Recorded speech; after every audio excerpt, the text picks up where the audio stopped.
Ladies and gentlemen, how you doing? Hope everyone's doing fantastic during this fabulous week. Well, I'm going to continue my summer spotlights where I interview influential people from different facets in the community. Last week we had Little Rock's very own DJ Doug Kramer, and he had so many great things to share. Well, this week, this gentleman, a man of many talents, comes from my homeland of Los Angeles, which I miss so much. But let me tell you just a bit about him, all right? Writer, director, producer, black belt, right? Yeah. And also a choreographer and actor. Now, some of you might even recognize his name or even take a peek at knowing who he is from Star Wars. And as far as choreography goes, I had the opportunity of taking his stage combat class, which I believe is Fighting Without Fighting. So all you peeps down in LA, when you do have a chance, go and enroll, go take his class, 'cause it's so worth it, but be advised, you will get a workout. Without any further ado, ladies and gentlemen, I present to you Mr. Ahmed Best. Sir, thank you for sharing this. Thanks for having me. Thank you for taking the time. I know you've come all the way from Los Angeles to Little Rock. How do you like the humidity? I'm used to it. Really? I grew up in New York City, and New York has a lot of humidity, especially in the summertime. See? So I'm used to it. I dig it. Anything different out of the norm that you like out of Little Rock in Arkansas? It's a lot quieter here. Really? Well, yeah, LA. And New York. Yeah, it's a lot quieter here, and that's kind of cool. You know, every Yes, once sir. in a while you get to step away and get out of the big city. But everyone here is just so nice. All the people are so nice. You get a nice good morning from everybody. Yes, sir. Southern hospitality. Very much so. And do you enjoy the food? I know that Yeah. you keep a strict diet. How I about the do, fried I food? do, but Little Rock has broken me away from my diet just a little bit. So Sorry it's about really that, good. Bob. No, it's all good. It's all good. Well, part of my project and my session here is to ask influential people, and you're very influential. I have to honestly say you're a living legend, for real, for Thank many you. of us.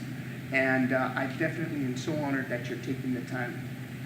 My first question I want to ask you, what was in your life that made you realize this is your career of choice? Well, I mean, honestly, for me, it came and got me. I didn't really look for it.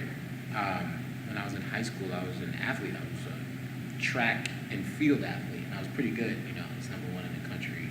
Congrats. And my whole focus was like, all right, go to run, make the Olympics, go to a Big Ten school, get really good at being an athlete. And then one day I was on stage. I'd always been doing music and acting kind of all my life here and there, whether it be in like small productions, small films, school plays. But I didn't really take it seriously until I was about a junior in high school. And that's when it kind of got me. I was on stage playing in the concert band for like a concert band concert.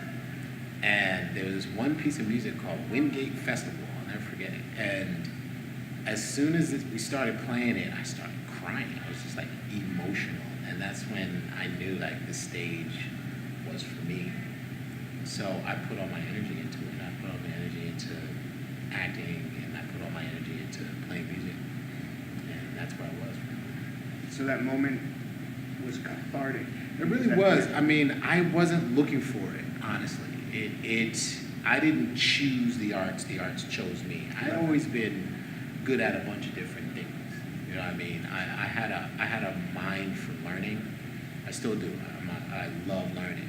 So learning wasn't a problem. Finding a thing to do, I had a lot at my disposal. I mean, thanks to my parents, they gave me a lot of good opportunities to kind of figure out what I wanted to do and who I wanted to be. And, you know, the stage chose me. I love that. I love that. You mentioned your parents. My next question will be, who in your life has been influential to help you be who you are? Yeah, I mean, definitely my parents, you know, they were my first teachers. And my father was my first martial arts teacher. And that's who actually got me into the martial arts. My father was a black belt in karate, and he was a really tough teacher, you know? And my brother and my sister and myself would take my father's class. We go to Brownsville, Brooklyn every weekend. He would teach kids in the projects in Brooklyn. Yeah. So we go to Brooklyn every weekend, and, you know, being the son of the sensei, it wasn't easy. You know, I had to fight everybody.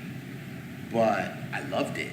Like, I wanted to stay in it. And, you know, my father learned in Japan. In Japan? Yeah.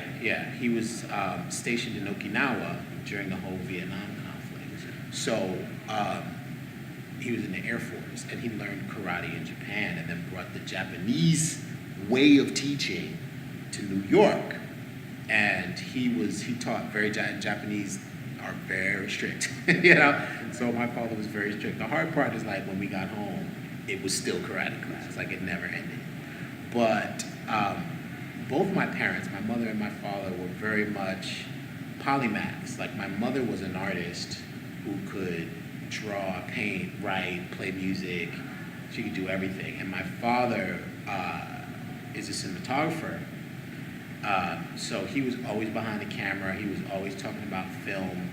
And he worked at Good Morning America in New York City. So I would always go to work with him and watch him do his job behind the camera. And it was really influential. Both of them actually solidified for me that you can be in the arts as a profession. It doesn't have to be a hobby. It can actually be how you feed your family, because that's what they both did. You know, they fed us with the arts. But even through that, I had a lot of really great teachers. And most of the teachers that I had were teachers who would demystify things. You know, they would take away all the complicated parts of learning and boil it down to its simplest thing. And they helped me realize that it's not the student's job to get it, it's the teacher's job to make the student get it. If the student doesn't get it, it's not the student's fault. The teacher has to find a way. And all the teachers that have influenced me, they all found a way.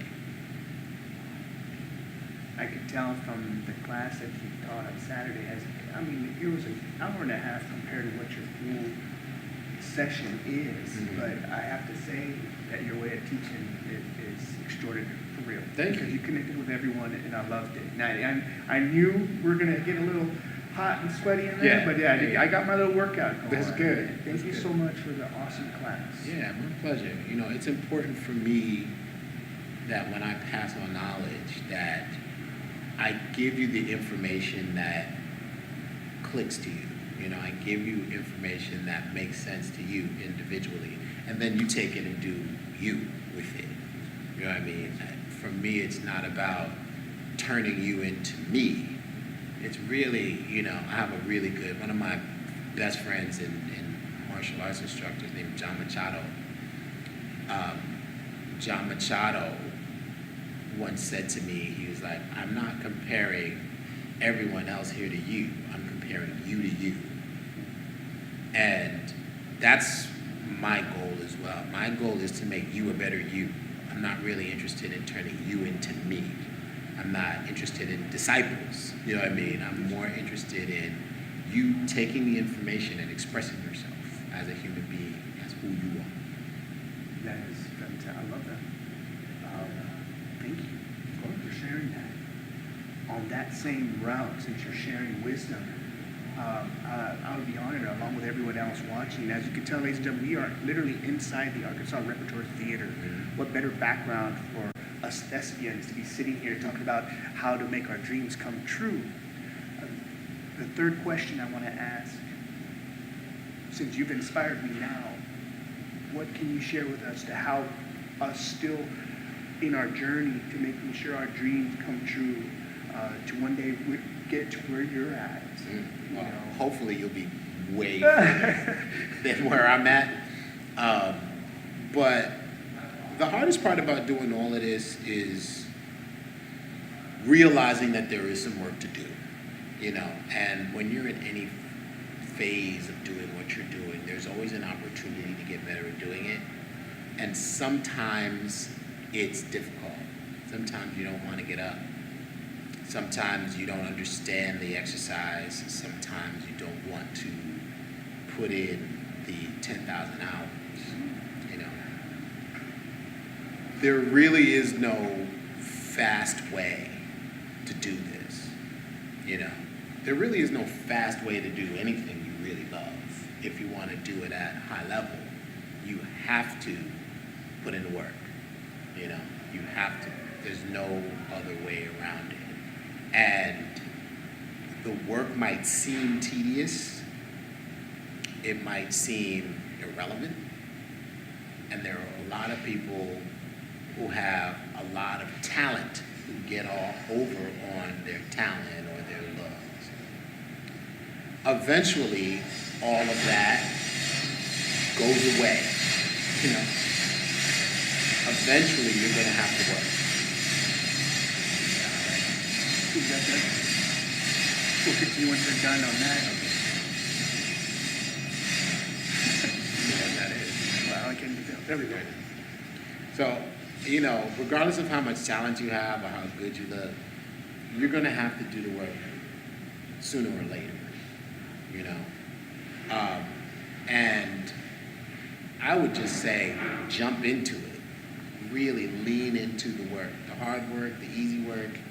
Get involved in some place or with someone or somewhere that's doing the work that you want to do. And be relentless. You know, love it. Love the process of doing it. Love the process of learning it.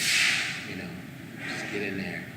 Get your hands dirty. And don't be afraid. Don't wait. Right. You know what I mean? A really good friend of mine, when I was leaving film school, his name is Peter Jan Bruges. He's a producer for all the Michael Mann movies. Michael Mann. And he's also a director as well. And he said to me, and when I was in film school, he was like, I know what you're doing. Don't wait. Don't wait to be great. Don't wait for someone else to give you a do it. Don't wait. So that's what I would say. Don't wait. Just jump in. Jump in. If there's something that you want to do, jump in. Do it. Try it. Figure it out. Learn it. Find somebody else who's doing it. Talk to them. Ask them how they did it. You know what I mean? Do the work. I appreciate you taking the time and sharing Pinpoint because I feel we're on the same vibe. Right. I love the fact that you're clicking on where personally I want to be at, and I hope everyone else is capturing this. You're getting here unplugged, straight out advice from a truly influential living legend. But before we head out, I do have a bonus question. You know, my profile says DJ, actor, and family man. Well, I want to include the DJ part. And being that you had some great jams on Saturday, right. What is your go-to jam right now? When that song comes out, what gets you going? My go-to jam right now is off of Jay-Z's new record, 444, and it's the track that is featuring Damian Marley. I can't remember the name of the track. But yeah, that one that gets me up every time I hear it. I'm ready to go. The fact Damian Marley, I'm like, wow, of Bob and Marley, family. Wow, I'm extremely honored. Thank you so much for taking the time and sharing your heart and sharing your dream. That means the world to me, and I'm sure everyone else who's watching. But again, everyone, Ahmed Best here on live here in Little Rock. So again, any information that you want to pass once you get back to LA? Yeah, you can check me out on Twitter at Ahmed Best, on Instagram at Best Ahmed, and check out my podcast. I have a new podcast called The Afrofuturist. The Afrofuturist. And that is available on iTunes or Stitcher or every podcast. We'll make sure we type it out. Make sure we type it out on the thing and everything. We are in the working theater. Yeah, we are in the working theater. But again, thank you so much. Again, thank you so much. Awesome, guys. Until next time, catch you next week. DJ Maradona with Ahmed Best. Also, you guys rock.